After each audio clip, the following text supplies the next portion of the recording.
Let's jump into the lab, and today we'll be working on the point-to-point between router 2 and router 4. So here we want to enable BGP on router 4, and we simply do that by typing router BGP, and let's say our autonomous system number is 10.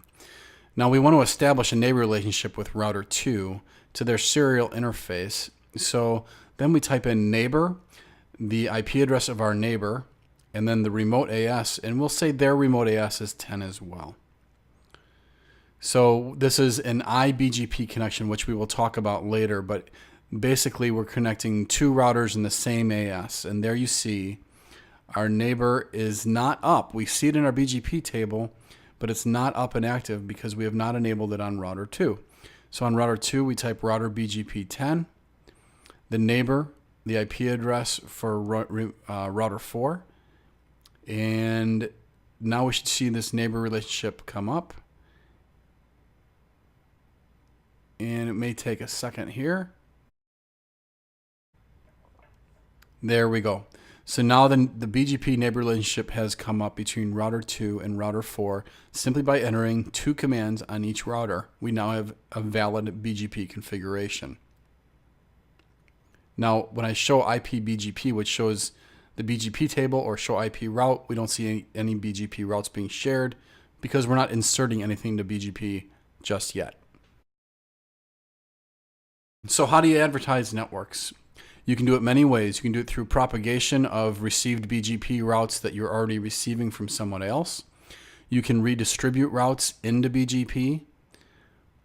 You can source the routes from your actual router, and you can do that by using the network command, which would specify the exact network you would like to insert into BGP. And there needs to be a match for that in the local routing table. Or you can use the aggregate address command, which does what it says. It aggregates multiple routes into one larger route. So here's an example of the network command: router BGP autonomous system, and then the network 192.168.1.0/24. We want to advertise that route, and that would do it. Now, what is the BGP table? At a high level, the BGP table contains all learned BGP prefixes. So it takes all the learned prefixes from all neighbors, and then from there it chooses the best path from those options. And that is the route that it advertises to its neighbors. So let's go ahead and take a look at the topology table and the contrast between different types of routes and the effect that the topology table has on the routing table. So let's do a show IP EIGRP topology.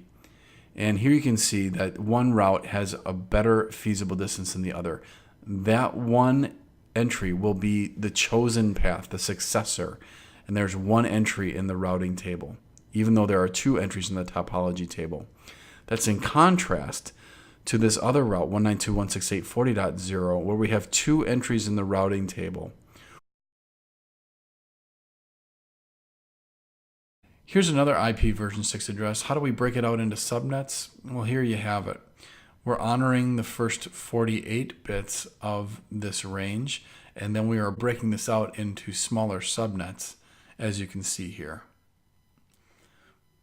Each subnet matching the first 112 bits. Now here are some frequently used commands for IP version 6 addressing and rolling it out. Specifically focus in on IP version 6 address and the address length, and that is the static configuration of the IP version 6 unicast address. So here we have our lab, and today we'll be working on router 2 and router 4. Router 2 connects to area 0, and between router 2 and router 4 is area 1. So for area 34 to communicate with area 0, which is a requirement, we need to set up a virtual link, and we'll do that right now. So here we are on router 2, and we type router OSPF 10. And when you create virtual links, you want to specify the router ID, because virtual links reference the router ID. So we want to make sure we actually specify that in OSPF. And we're using loopback 1 for each router 2 and router 4.